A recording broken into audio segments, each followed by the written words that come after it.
Когда я бросала эту сумку в огонь, у меня не дрожали руки. Вот что меня до сих пор удивляет. Ни капли дрожи. Я подняла ее двумя пальцами, как берут что-то брезгливое и ненужное, подошла к мангалу, где догорали березовые поленья, и просто разжала пальцы. Бежевая кожа занялась почти сразу. Красиво, если честно. И я сказала «Ой». Точно так же, как она сказала это минуту назад, глядя на мой торт, размазанный по плиткам террасы. Сын потом скажет, что я сошла с ума. Невестка будет рыдать так, что соседи через 2 участка услышат. Свекровь, то есть я, мать взрослого сына, буду стоять у мангала и смотреть, как горит сумка Гуччи за 250 тысяч рублей, и думать только об одном. Как жаль, что я не сделала это раньше. Намного раньше. Но чтобы понять, как я дошла до этого момента, нужно вернуться назад. На 3 года назад, когда мой Сережа впервые привел домой Викторию и сказал: «Мам, познакомься, это моя девушка». 3 года назад мне было 52. Возраст, когда женщина либо расцветает по-новому, либо окончательно усыхает в обиде на жизнь. Я, кажется, расцвела, или, по крайней мере, очень старалась. За спиной было 28 лет работы бухгалтера в крупной строительной компании. Собственная 3-комнатная квартира в Подмосковье, купленная еще в 90-е на деньги, которые мы с покойным мужем Николаем копили по рублю. И дача в Раменском районе, 22 сотки с баней, яблоневым садом и той самой террасой с плиточным полом, на котором через 3 года разобьется мой торт. Николай умер 8 лет назад. Инфаркт. Внезапно. В 54 года. Мы с Сережей остались вдвоем. Сын тогда только-только закончил университет, начинал работать, и я смотрела на него и думала: вот он смысл. Вот ради чего я встаю каждое утро и еду в электричке 40 минут до работы. Сережа у меня хороший. Я говорю это не как мать, которая ослеплена любовью, а как человек, который знает своего ребенка. Он не идеальный, упрямый, иногда закрытый, умеет уходить в себя так, что достучаться невозможно. Но он честный, работящий, умеет любить. Он звонил мне каждый день, пока я не сказала ему: «Сереж, ты взрослый мужик, не нужно каждый день». Он засмеялся и стал звонить через день. Работал Сережа в IT-компании. Что-то связанное с серверами и облачными решениями. Я никогда до конца не понимала. Но зарплата была хорошая. Квартиру снимал в Москве на Академической. Мы виделись по выходным. То он приезжал ко мне, то я к нему. По лету обязательно на дачу. Я готовила его любимые котлеты. Он чинил все, что я за неделю успевала сломать. Нормальная жизнь, спокойная. И вот однажды в пятницу вечером он позвонил и сказал голосом чуть более напряженным, чем обычно: «Мам, я завтра приеду не один. Можно?» «Конечно, можно», — сказала я. «Друга привезешь?» Пауза. «Девушку». Я тогда обрадовалась. По-настоящему. Сережа долго был один после того, как расстался с Леной. Хорошей девочкой, которая уехала работать в Германию и позвала его с собой. А он отказался, потому что не хотел бросать меня одну.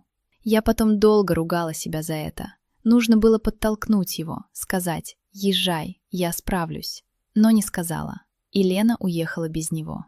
С тех пор прошло почти 2 года. И все это время я тихо переживала, что сын один. На следующий день они приехали на его синей Шкоде. Сережа вышел первым, потом из машины появилась Виктория. Я смотрела на нее с крыльца и пыталась понять, что чувствую. Высокая. Выше Сережи на полголовы, в каблуках. Волосы темные, прямые, до плеч. Лицо правильное, красивое. То самое лицо, которое хорошо получается на фотографиях и немного пугает вживую своей законченностью. Одета дорого. Не кричаще, но я бухгалтер, я умею считать деньги на людях. Джинсы явно не из торгового центра. Сумка небольшая, кожаная, с маленьким золотым замочком. «Тамара Ивановна», — сказала она, протягивая руку. «Очень рада познакомиться. Сергей много о вас рассказывал». Рукопожатие у нее было уверенное, слишком уверенное для девушки, которая впервые приехала к матери парня. «Вика», — сказал Сережа и улыбнулся мне той улыбкой, которую я знала с 3 лет, немного виноватой, немного просящей. «Мы уже 4 месяца вместе». 4 месяца. И только сейчас познакомил. Я проглотила это, улыбнулась и сказала: «Проходите, я пирогов напекла». За столом Виктория вела себя безупречно. Хвалила пироги. «Тамара Ивановна, это невероятно вкусно. Вы меня научите?» Интересовалась дачей. «Какой у вас красивый сад. Вы сами все сажаете?» Рассказывала о себе сдержанно, но достаточно.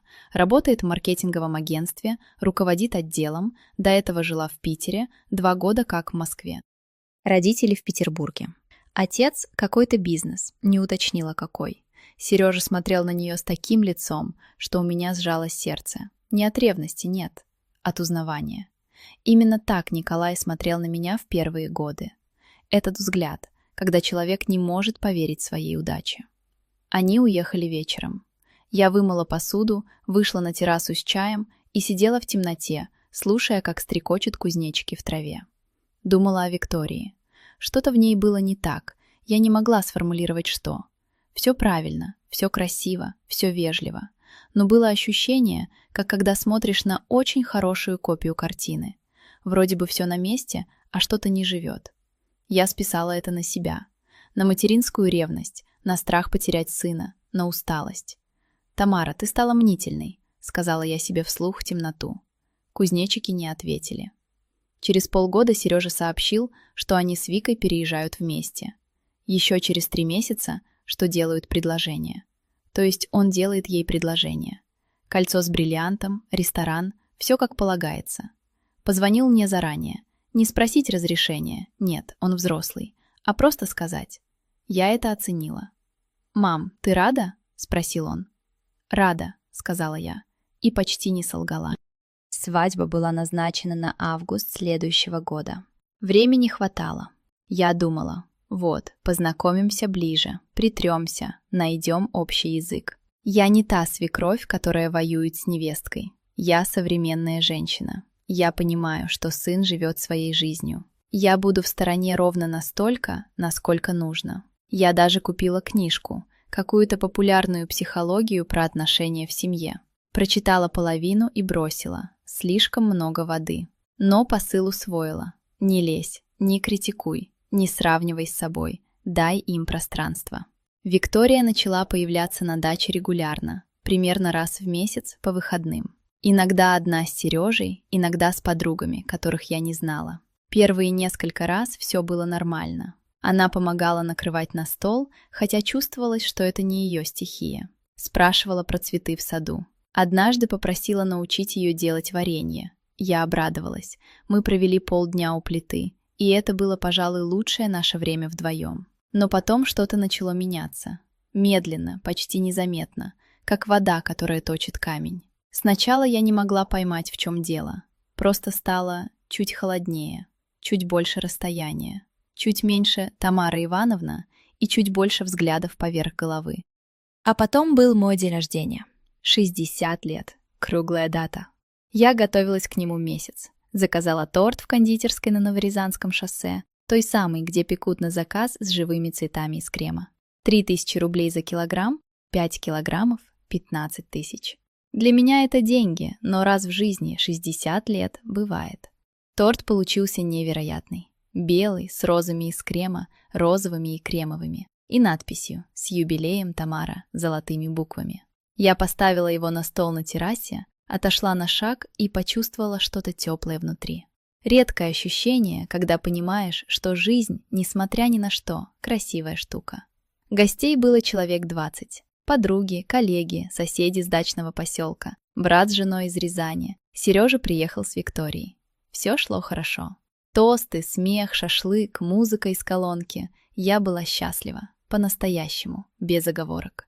И вот тогда это и случилось. Виктория стояла рядом с тортом, разговаривала по телефону. Громко, деловито, совершенно не замечая, что вокруг праздник. Она жестикулировала свободной рукой, повернулась, и ее локоть, небрежно мимоходом, как будто торта вообще не существовало, задел блюдо. Торт полетел на плитку террасы. 5 килограммов белого крема, розовых роз и золотых букв в секунду превратились в месиво на полу. Все замолчали. Я смотрела на это и не могла двинуться с места. 15 тысяч рублей. месяц ожидания. Мои 60 лет. Виктория опустила взгляд на пол, потом посмотрела на меня и сказала: «Ой». Вот и все. Просто «ой». Не, Тамара Ивановна, простите, я случайно, я так себя ругаю. Не, боже мой, что я наделала? Давайте я сейчас же закажу новый. Просто «ой». Таким тоном, каким говорят, когда роняют ложку. И я вдруг очень отчетливо поняла то, что не могла сформулировать 1,5 года. Для Виктории я была просто фоном, декорацией к жизни ее мужа. Чем-то, что существует где-то там, на даче в Раменском районе, что нужно иногда навещать и вовремя говорить правильные слова. Не человеком, фоном. Я посмотрела на ее сумку, которая висела на спинке стула в 2 шагах от меня. Я посмотрела на ее сумку, которая висела на спинке стула в 2 шагах от меня. Бежевая кожа, залитария фурнитура, маленький логотип. 2 недели назад Сережа упомянул вскользь, что Вика нашла какую-то сумку за безумные деньги. Он смеялся, когда рассказывал, как будто это была забавная история про чужую расточительность. 250 тысяч рублей. Это мои 9 месяцев работы бухгалтером. Это мой торт 17 раз. Я не думала. Я просто встала, взяла сумку 2 пальцами и пошла к мангалу. Потом мне говорили, что это заняло секунд 15, от момента, когда я поднялась со стула, до момента, когда сумка упала в угли. Мне казалось, что времени не было вообще. Просто торт на полу, ой, сумка в руке, огонь. Бежевая кожа занялась красиво. Я уже говорила это, но это правда, и я не собираюсь притворяться, что смотрела в другую сторону.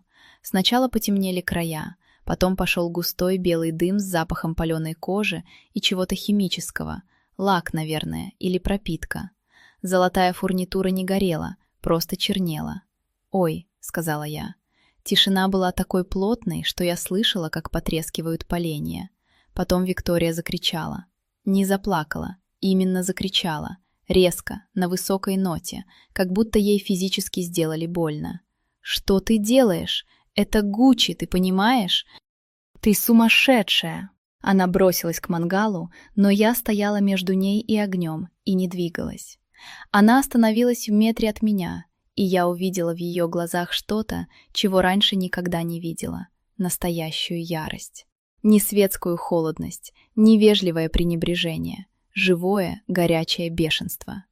«Отойди», — сказала она. «Зачем?» — спросила я спокойно.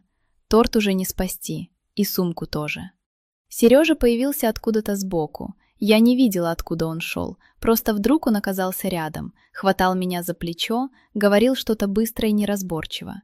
Я повернулась к нему. Лицо у него было белым. «Мам», — сказал он, — «мам, ты что сделала?» Не вопрос, просто констатация. Он смотрел на меня так, как будто видел впервые. «Она уронила мой торт», — сказала я ровно. «Я уронила ее сумку».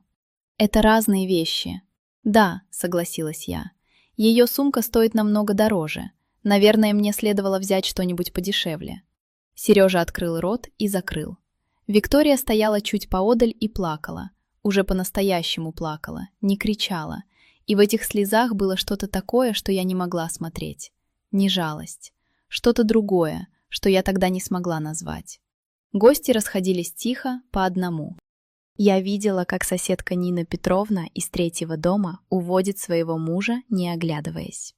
Подруга Света поймала мой взгляд, сделала беспомощный жест руками, мол, позвоню, и тоже исчезла. Брат Алёша с женой Ларисой простились коротко. Лариса обняла меня на секунду и шепнула: «Ты молодец». Но я не была уверена, что расслышала правильно. Сережа с Викторией уехали через 20 минут. Он не попрощался со мной нормально, просто сказал в спину, когда я убирала со стола: «Мы поговорим». Виктория не сказала ничего. Я осталась одна на даче с грязными тарелками, остатками шашлыка и расплющенным тортом на плиточном полу террасы. Убирала я долго, очень долго, часа 3, наверное. Мыла посуду, выносила мусорные пакеты, отмывала плитку от крема щеткой на длинной ручке. Когда дошла до торта, то есть до того, что от него осталось, остановилась и просто смотрела несколько минут. Белый крем, вмятый в швы между плитками. розовые крошки от цветочков. Где-то в углу завалялась буква «А» из надписи «Тамара». Маленькая, золотая, почти целая. Я подняла ее и держала на ладони. Потом выбросила. Ночью я не спала. Лежала в темноте и ждала, когда придет раскаяние. То самое чувство, когда понимаешь, что переступила черту, что нужно было сдержаться, что теперь все стало хуже. Оно не приходило. Вместо него было что-то тихое и странное, почти покой. Как будто я наконец сказала вслух то, что держала внутри 1,5 года. Но к утру покой ушел. Сережа позвонил в воскресенье в полдень. Голос у него был ровным, но я слышала под этой ровностью что-то натянутое, как струна перед тем, как лопнуть. «Мам, нам нужно поговорить серьезно». «Я слушаю». Вика в шоке. Она не понимает, как ты могла. Это была ее любимая вещь. Она копила на нее. Я помолчала. Сережа, она уронила мой торт на мой день рождения, на мои 60 лет. Это была случайность. Я знаю. И я ничего не сказала по этому поводу. Я просто ответила тем же. Мам, это совершенно разные вещи. Торт стоит 15 тысяч, а сумка — 250, сказала я. Да, я знаю. Значит, у нее одна сумка стоит дороже моих 17 дней рождений. Очень интересная арифметика. Сережа замолчал. Я слышала его дыхание. «Она хочет, чтобы ты извинилась», — сказал он наконец. Что-то внутри меня сжалось. Не от страха, а от усталости. Вот оно. Вот к чему все шло. «Сережа», — сказала я тихо, — «я жду, когда она извинится передо мной. За торт, за ой, за то, что разговаривала по телефону посреди моего праздника и вообще не замечала, что вокруг люди». «Мам». «Нет». Я произнесла это слово твердо и сама удивилась, насколько твердо. «Нет, я не буду извиняться. Если она хочет поговорить, я готова. Если она хочет извиниться, я выслушаю. Но я не буду делать вид, что все нормально». Он положил трубку. Просто положил, не попрощавшись. Следующие 2 недели были самыми тихими в моей жизни за много лет. Сережа не звонил. Я звонила сама. Раз, потом еще раз. Он отвечал коротко, сухо. «Все нормально, мам. Занят». Я понимала, что он не занят. Я понимала, что он выбирает, на чьей стороне стоять, и что этот выбор для него мучителен. Но легче от этого понимания не становилось. Я ходила на работу, возвращалась домой, готовила ужин на одного. По вечерам сидела на балконе квартиры в Подмосковье и смотрела на соседские окна. Думала о том, правильно ли я поступила. Не в смысле, нужно ли было сжигать сумку. В смысле, правильно ли я жила все эти 1,5 года, терпела, улыбалась, уступала, делала вид, что все в порядке. На 3-й неделе позвонила Светлана, моя подруга. Мы знакомы еще со времен университета, она живет в Москве, работает юристом. Света — человек прямой до неприличия. Она единственная, кому я по-настоящему доверяю. «Ну, рассказывай», — сказала она без предисловий. Я рассказала. Все. От первой встречи с Викторией до сожженной сумки. Света слушала, не перебивая, что для нее не характерно. Когда я закончила, она помолчала секунд 10. «Тамара», — сказала она, — «ты знаешь, что мне в тебе всегда нравилось? Ты терпишь слишком долго, а потом делаешь что-нибудь такое, что нельзя не заметить». Это комплимент? Это наблюдение. «Слушай, а ты знаешь, чем занимается отец Виктории? Ты сказала, какой-то бизнес». Она не говорила. Сережа тоже никогда не уточнял. «Понятно», — сказала Света тоном, который мне не понравился. «А дача на тебя оформлена?» Я не сразу поняла, к чему она клонит. «На меня. Мы с Николаем покупали вместе, но после его смерти я все переоформила. Свидетельство о собственности на меня». «А завещание есть?» «Света, ты меня пугаешь». «Тамара, я юрист. Я не пугаю, я задаю правильные вопросы». Она помолчала. «Они когда расписываются?» «В августе, через 4 месяца». «Слушай, а Сережа не просил тебя вписать Викторию в квартиру? Или в дачу? Или еще что-нибудь такого рода?» Вопрос был странный. Я начала говорить «нет» и тут вспомнила. Разговор месяца 3 назад. Сережа заехал ко мне, мы пили чай, и он как-то вскользь, очень осторожно сказал: «Мам, ты не думала сделать дарственную? Ну, заранее, пока все спокойно, чтобы потом не было бюрократии». Я тогда удивилась, но не придала значения. Решила, что он просто беспокоится на будущее. Я рассказала Свете. Тишина на том конце была очень красноречивой. «Тамара», — сказала она медленно, — «ты не давала никаких согласий? Ничего не подписывала?» «Нет, я сказала, что подумаю, и больше к этому не возвращались». «Хорошо, это хорошо». Она снова помолчала. «Слушай, я не хочу тебя накручивать. Может быть, это все просто совпадение, но я хочу, чтобы ты сделала одну вещь. Зайди в МФЦ и закажи выписку из ЕГРН на свою квартиру и на дачу. Просто посмотри, все ли там в порядке. Хорошо?» «Света, ты думаешь, что...» «Я ничего не думаю», — перебила она. «Я говорю, проверь. Это займет полчаса и стоит 400 рублей. Просто проверь». Я пообещала. Положила трубку и долго сидела неподвижно на диване в темнеющей комнате. За окном зажигались фонари на улице, по стене скользили тени от проезжающих машин. Что-то изменилось внутри. Тихо, почти незаметно, но необратимо. Пока я сжигала сумку, я была в ярости. Пока плакала ночью в одиночестве, в отчаянии. А сейчас, после разговора со Светой, я почувствовала нечто другое. Холодное, сосредоточенное, очень спокойное. Не злость, внимание. На следующий день, в среду, я взяла отгул на работе и поехала в МФЦ. Очередь была небольшая, будний день, утро. Я взяла талончик, села на синее пластиковое кресло и стала ждать. Рядом со мной сидела молодая женщина с папкой документов, старик с тетрадкой, в которую что-то записывал. Обычная жизнь, обычные люди, обычный МФЦ с казенным запахом бумаги и дешевого освежителя воздуха. Когда вызвали мой номер и я подошла к окошку, руки у меня были совершенно спокойны. Я назвала адреса: квартира в Подмосковье, дача в Раменском районе. Попросила выписки. Заплатила 800 рублей, по 400 за каждую. Сказали, что будет готово через 3 рабочих дня. 3 рабочих дня я жила в странной взвешенности. Почти не думала о Сереже, почти не ждала его звонка. Думала о другом, о том, что 1,5 года позволяла себя не замечать, о том, что каждый раз, когда что-то царапало внутри, я говорила себе: это я мнительная. О варенье, которое мы варили вместе, единственный настоящий момент. О 4 месяцах, о которых он не сказал сразу. В пятницу вечером я забрала выписки. Стояла у окошка МФЦ, разворачивала бумаги.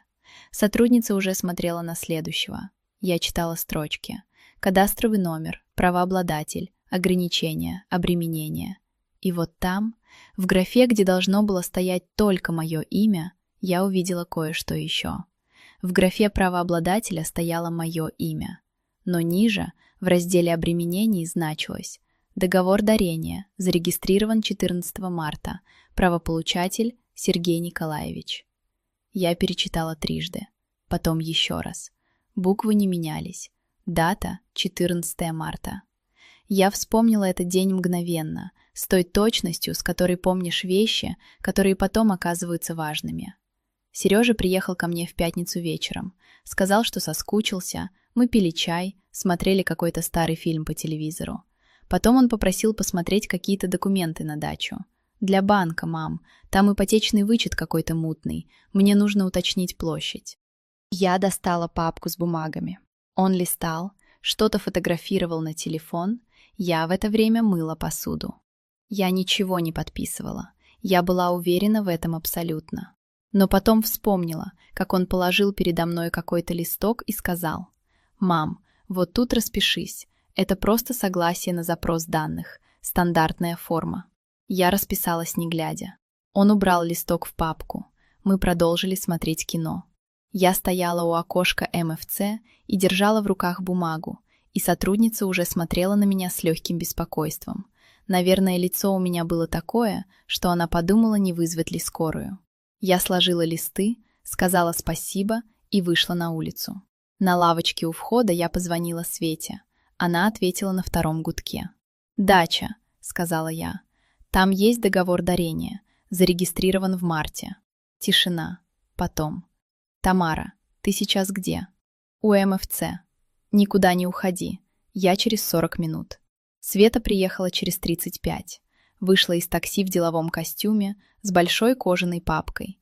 Она всегда так, будто идет на судебное заседание, даже когда едет к подруге. Села рядом, взяла у меня бумаги, прочитала. «Так», — сказала она, — «договор дарения доли 25%. Не все, но достаточно. Сережа становится совладельцем, а после свадьбы Виктория, как супруга, имеет право на половину его доли при разделе имущества». Она помолчала. «Грамотно, очень грамотно». «Света, я не подписывала никакого договора дарения». Она посмотрела на меня внимательно. «Ты уверена?» Я подписала какое-то согласие на запрос данных. Он сказал: «Стандартная форма». «Покажи мне оригинал. Он у тебя есть?» Оригинала у меня не было. Сережа забрал все бумаги с собой. Света закрыла папку. «Тамара, тебе нужен нотариус и адвокат. Сегодня. Не завтра. Сегодня. Потому что если они зарегистрировали это в марте, у тебя есть основания оспорить. Подпись под другим документом. Введение в заблуждение. Но нужно действовать быстро». Я сидела на лавочке у МФЦ и думала о том, как Сережа смотрел на Викторию на даче. Тем взглядом, который я узнала как взгляд Николая. Я думала о варенье, которое мы варили вместе, о том, как она сказала: «Тамара Ивановна, это невероятно вкусно. Ой». «Позвони ему», — сказала я. «Что?» «Позвони Сереже, прямо сейчас, от меня. Скажи, что ты юрист и что я узнала про дачу. Посмотрим, что он скажет». Света смотрела на меня несколько секунд, потом достала телефон. Сережа ответил быстро. Он всегда отвечал Свете, они знали друг друга с детства. Он называл ее тетя Света до 20 лет. «Привет, тетя Свет, ты по какому...» И осекся, когда она заговорила. Я слышала ее голос ровным, профессиональным, без интонаций. Она назвала дату регистрации, кадастровый номер, сказала: «Твоя мать не давала осознанного согласия на дарение доли», и замолчала. Пауза была долгой. Потом Сережа сказал, и я услышала в его голосе не злость, не ложь, а что-то, что хуже обоих — растерянность, настоящую, детскую. «Тетя Свет, Это не то, что ты думаешь. Это было для нас обоих, для будущего. Вика сказала, что так правильно, что мам сама бы согласилась, просто не нужно было ее беспокоить». «Сережа», — сказала Света, — «ты сейчас признаешься в том, что оформил документ без ведома матери, используя ее подпись под другим документом. Ты понимаешь, как это называется юридически?» Молчание. Долгое. «Приедь к матери», — сказала Света. «Сегодня. Один». Она положила трубку и посмотрела на меня. Я смотрела на дерево напротив. Молодая береза, листья еще светло-зеленые, майские. «Он не знал», — сказала я.